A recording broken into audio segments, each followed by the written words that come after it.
Peace for the Middle East. It's a beautiful phrase, and we hope it's going to come true, but it's very close. And they're doing very well. We have a great team over there, great negotiators, and there are, unfortunately, great negotiators on the other side also. But it's something I think that will happen, got a good chance of happening.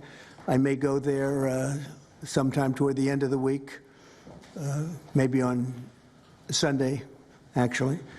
And we'll see, but there's a very good chance negotiations are going along very well. We're dealing with Hamas and many of the countries. As you know, we have Muslim, all of the Muslim countries are included, all of the Arab countries are included, very rich countries and some that are not so rich, but just about everybody's included.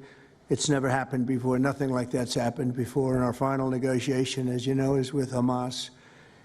And it seems to be going well, so we'll let you know.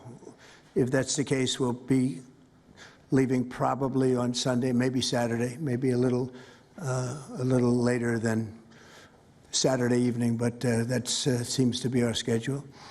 It should be clear to all Americans that we have a very serious left-wing terror threat in our country.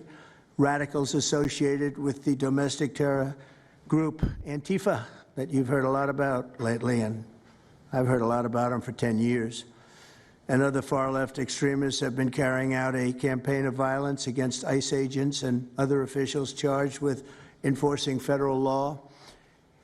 In Chicago, anarchists have surveilled at least 4 local ICE facilities and posted diagrams of the buildings online, meaning nothing but bad, accompanied by photos of specific ICE agents that they're targeting, one in particular who's a top person and a great patriot. In July, approximately a dozen Antifa-aligned militants stormed the ICE facility in Texas and then lured officers out of the building before firing dozens of rounds at police. They were crazy, frankly, shooting one Texas officer in the neck. And in Portland, Oregon, Antifa thugs have repeatedly attacked our officers and laid siege to federal property in an attempt to violently stop the execution of federal law. Everything we're doing is very lawful. What they're doing is not lawful.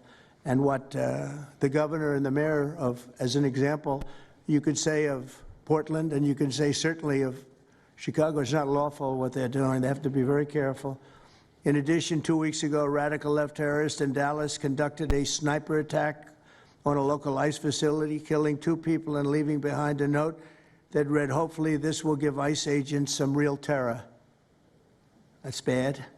This attack came the very same month that Charlie Kirk was assassinated by a far-left extremist who inscribed the words, "Hey, fascist, catch," meaning catch the bullet, onto the bullet shelf itself. The epidemic of left-wing violence and Antifa-inspired terror has been escalating for nearly a decade.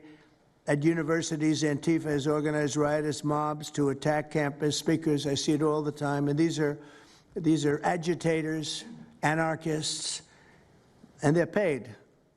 And you'll find that out. You'll be finding it out very soon. You should see what we have on these people. These are bad people. These are people that want to destroy our country. We're not going to let it happen. They've used armed gangs to assault local police in cities nationwide, and they've attacked journalists reporting on their crimes. So the journalists that report on their crimes, don't worry, you're very safe. I hope that's not going to turn you around, but they have been very threatening to people, but we're going to be very threatening to them, far more threatening to them than they ever were with us, and that includes the people that fund them. Probably some of the people I know, some of the people I dine with, but if they do, they're in deep trouble.